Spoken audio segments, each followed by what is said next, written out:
based in the Faculty of Health and Life Sciences. And so this type of approach, scenarios within the classroom, is very relevant to the type of teaching and learning that happens in health and life sciences.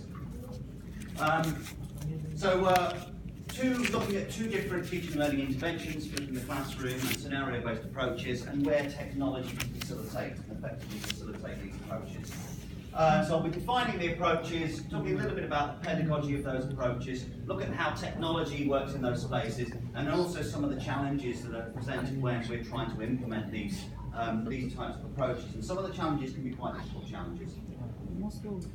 Okay, flipping the classroom. That's getting a lot of attention. It's something that's happening more and more often now. More and more people wanting to know what is this thing flipping the classroom and what's it all about.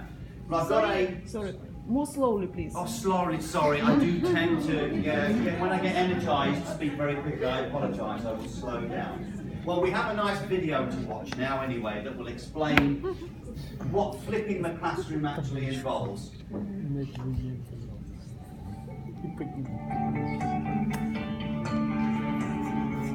Every course that has some face-to-face component progresses through a sequence of in-class time and out-of-class time.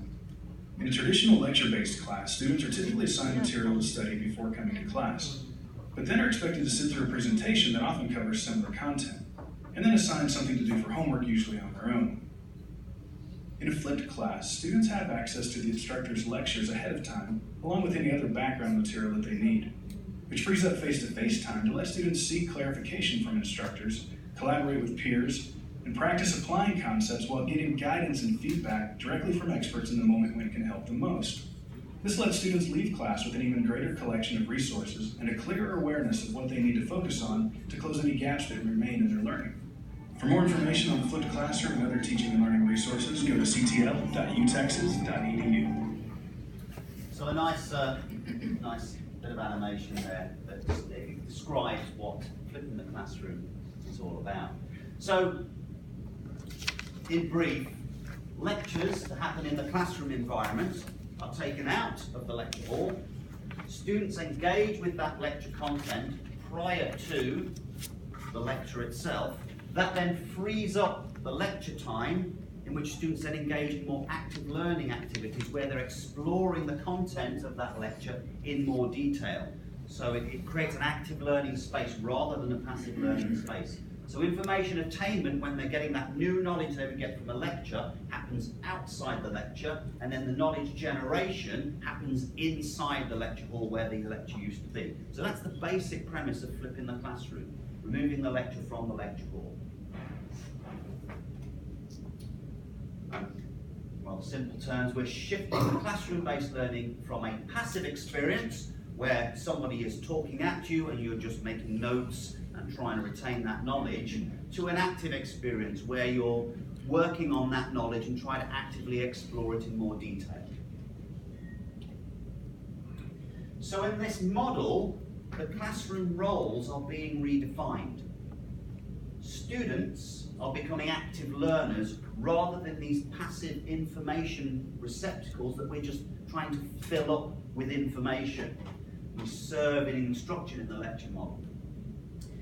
And the lecturer becomes the facilitator of the learning because the lecturer now controls that active learning space. So they're no longer just presenting the information, they are becoming actively involved in exploring that knowledge in more detail.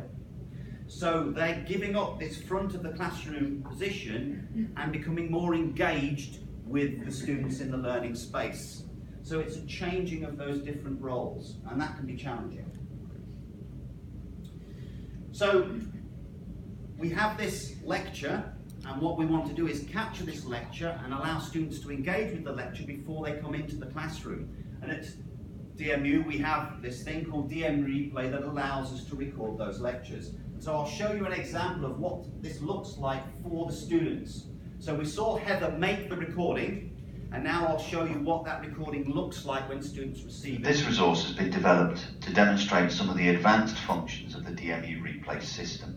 So this would be just a general recording of a lecture. We can see all of the slides here, and then all of the slides are indexed down this side, so the students can jump to any part of the presentation. Does this automatically for them with a PowerPoint? say from that point? Part 1. A beginner's guide to the history of Western culture. History has no natural divisions. A woman living in Florence in the 15th century did not think of herself as a woman of the Renaissance. In the 15th century, there was no concept of the prehistoric period before 3000 BC. So that's my lecture content. That's what I would normally deliver in the lecture. I can now have the students access that before they come into the lecture space. So that facilitates the flipping of the classroom. So what I want to do now is show you some examples of how we incorporate this model into our virtual learning environment, so into Blackboard or into Moodle, as it would be if you're using Moodle. Because one of the critical components is getting students to engage with that lecture material before they come into the active learning session. Because they haven't engaged with that knowledge, then nothing they do in that session is going to be of any relevance to them. And that's one of the challenges. So what I've done is put together some examples of ways in which we can encourage students to engage with that recorded lecture content. And 5 examples here. The first one is a very basic approach. So that is the link that students will click on to watch the lecture. And then here we have some suggested classroom activities. So they watch the lecture, then they come to the classroom being prepared to engage in the following activities, which will be a discussion around the knowledge. So that's a very simple, basic lecture seminar model. Watch the lecture, then we're going to discuss these things in more detail. So that's probably the easiest model to facilitate in some respects.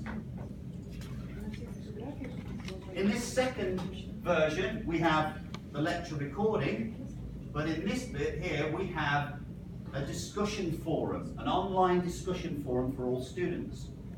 So students should engage with the discussion forum because they have a task that they're going to be exploring when they come to the active learning session.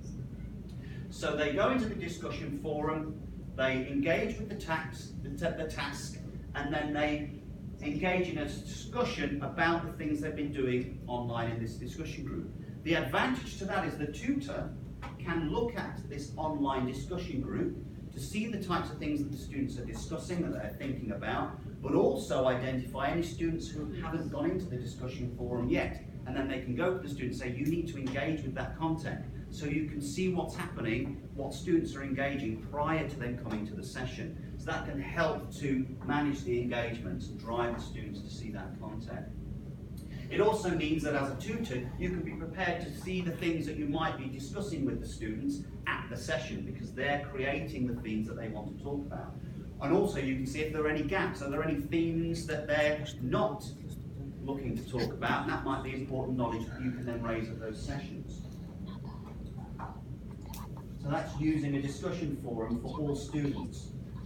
This is a similar approach where we have an online discussion forum, but the students are now split into groups. So each group has its own discussion space, and then each group is going to be given some tasks and to come up with some proposed topics for discussion at the active learning session.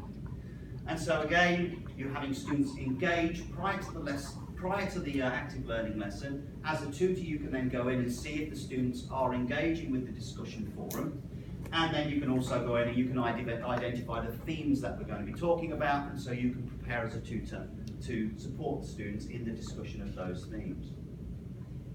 So just changing it to a group dynamic. So in this space, you can have your various groups, as we are here, who've got their own online discussion forum, and then they'll be sitting at the tables in the room discussing those themes that they've raised.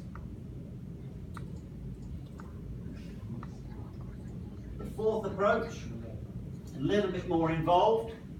Students watch the video. They're in groups, but their task now is to develop a 10-minute presentation in their groups. So that's what will be happening at the active learning session. Each group will be doing a 10-minute presentation.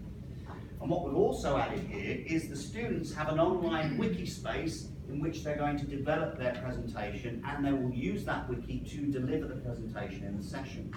And again, the reason is that we've got